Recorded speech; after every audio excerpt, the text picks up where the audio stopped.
This is Borneo, an island of emerald jungles, breathing life into our planet, a sanctuary of biodiversity and the only home of the critically endangered orangutan, our person of the forest. For centuries, this has been a world governed by nature.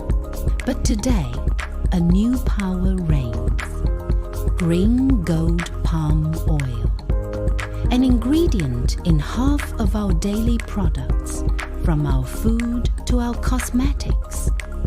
An industry that promises prosperity. This is the story of a collision between two worlds, and it forces a brutal question.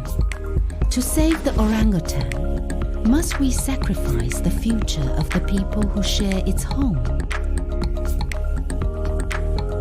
For conservationists on the front line, the price of palm oil is measured in lost habitats and orphaned babies. When forests are cleared, orangutans are often left stranded, starving, or seen as pests. Their children, if they survive, end up in centers like these, facing a long and difficult journey back to a wild that is rapidly shrinking. The science behind the tragedy is clear. Data shows a catastrophic decline in population, directly linked to deforestation. But orangutans are more than just an iconic species. They are the gardeners of the forest, dispersing seeds over vast distances. They are a keystone species, meaning their survival is essential to the health of the entire ecosystem. When they disappear, the forest itself begins to unravel. But to condemn the industry is to ignore half the story.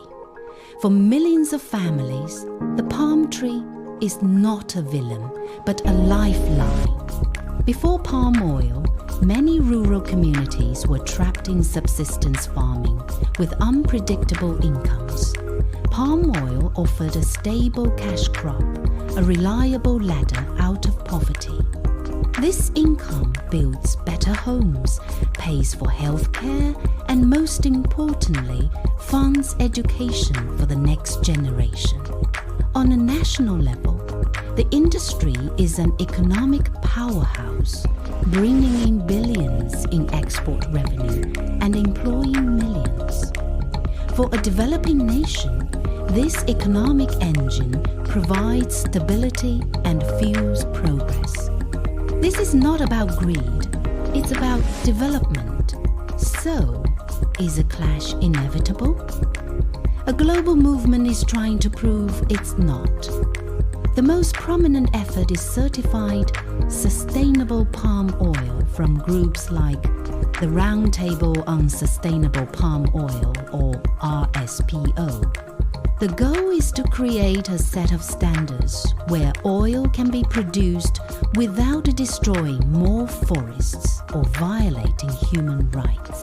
However, critics argue that enforcement can be weak, and the system is sometimes used for greenwashing.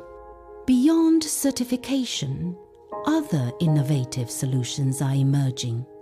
Wildlife corridors are being established, protected pathways that allow orangutans and other animals to move between fragmented forests.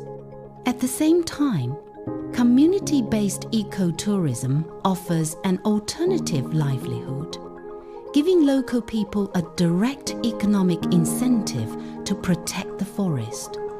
These are not easy fixes, but they are crucial glimmers of hope. In the end, there is no simple villain in the story of Borneo. Not the farmer seeking a better life, not the government driving development, not even the consumer looking for affordable products. The dilemma of the forest is a mirror, reflecting our own complex and often contradictory demands. We want to preserve nature, but we also want the fruits of development, the fate of the orangutan, is not just decided in the jungles of Southeast Asia, but in the choices we make thousands of miles away. The conflict on the ground here is a choice on the shelf for you.